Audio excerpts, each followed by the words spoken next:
ನಿಮಗೆ ಬ್ಯಾಕ್ ಅದ್ಭುತವಾಗಿರುವಂತಹ ಹಾಡುಗಳನ್ನ ಆಡ್ತಾ ಇದ್ದಾರೆ, ಹಾಗೆ ಡಾನ್ಸ್ ನ ಕೂಡ ನೋಡ್ತಾ ಇದ್ದೀರಾ. ಈಗ ನಿಮ್ಮ ಪ್ರೀತಿಯ ಆಕ್ಚುಲಿ ಹುಚ್ಚಮ್ಮ ಅಂತ ಹೇಳುವಾಗ ನಾನು ಯಾಕೆ ಹೆಸರು ಹಿಂಗೆ ಅಂತ ಯೋಚನೆ ಮಾಡ್ತಾ ಇದ್ದೆ. ಉತ್ತರ ಕರ್ನಾಟಕದ ಕಡೆ ಹೆಸರುಗಳು ಹಿಂಗೆ ಬರೋದಲ್ವಾ ವಿಭಿನ್ನವಾಗಿ. ಹುಚ್ಚಮ್ಮಜಿಗೆ ಒಂದ್ಸತಿ ಜೋರಾದ ಚಪ್ಪಾಳೆ ಕೊಡ್ಬೋದಾ? ಈ ಏಜ್ ಅಲ್ಲೂ ಸನ್ಮಾನ ಪಡ್ಕೊಂಡಂತಹ 4 ಸಾಧಕರಿಗೆ ಜೋರಾದ ಚಪ್ಪಾಳೆ ಬರಬೇಕು ಸ್ನೇಹಿತರೆ.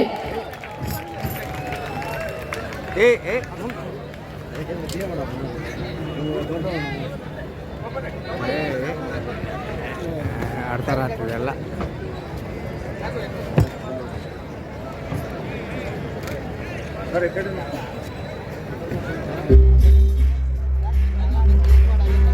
ಈ ಸಾಂಗ್ ಎಲ್ಲರೂ ಚಪ್ಪಾಳೆ ಕೊಟ್ರೆ ಚೆನ್ನಾಗಿರುತ್ತೆ ಖಂಡಿತ. ಸಾಧಕರಿಗೆ ಗುರುತಿಸಿ ಸನ್ಮಾನ ಮಾಡುವಾಗ ಅವ್ರಿಗೆ ಇನ್ನಷ್ಟು ಕೀರ್ತಿ ಹೆಚ್ಚಾಗುತ್ತೆ, ಜೊತೆಗೆ ಜವಾಬ್ದಾರಿ ಹೆಚ್ಚಾಗುತ್ತೆ. ಮುಖ್ಯವಾಗಿ ಅವ್ರನ್ನ ನೋಡಿ ಇನ್ನೂ ಯುವ ಪೀಳಿಗೆಗಳು ನಾನು ಕೂಡ ಏನಾದ್ರೂ ಸಾಧನೆ ಮಾಡಬೇಕು ಅನ್ನುವಂತಹ ಒಂದು ಇನ್ಸ್ಪಿರೇಷನ್ ಸಿಗುತ್ತೆ. ಸೊ ಹಾಗಾಗಿ ವೇದಿಕೆ ಮೇಲೆ 4 ಜನ ಸಾಧಕರು ಏನ್ ಸನ್ಮಾನನ ಪಡ್ಕೊಳ್ತಾ ಇದ್ದಾರೆ, ಅವ್ರಿಗೆ ನಿಮ್ಮ ಕಡೆಯಿಂದ ಗೌರವದ ಚಪ್ಪಾಳೆ ಕೊಡ್ಲೇಬೇಕು. ಬರ್ಲಿ ಜೋರಾದ ಚಪ್ಪಾಳೆ.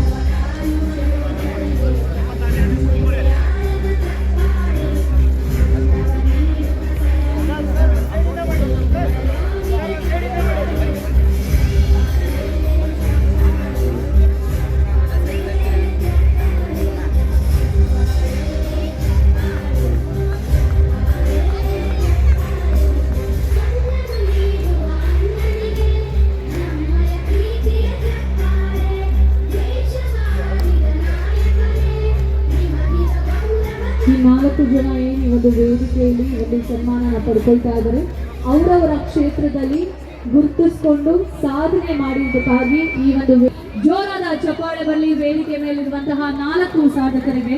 ಹಾಗೆ ಇವ್ರಿಗೆ ಸನ್ಮಾನವನ್ನು ಮಾಡಿದಂತಹ ನಮ್ಮ ಗಣ್ಯರಿಗೂ ಕೂಡ ಜೋರಾದ ಚಪ್ಪಾಳೆ ಬರಬೇಕು.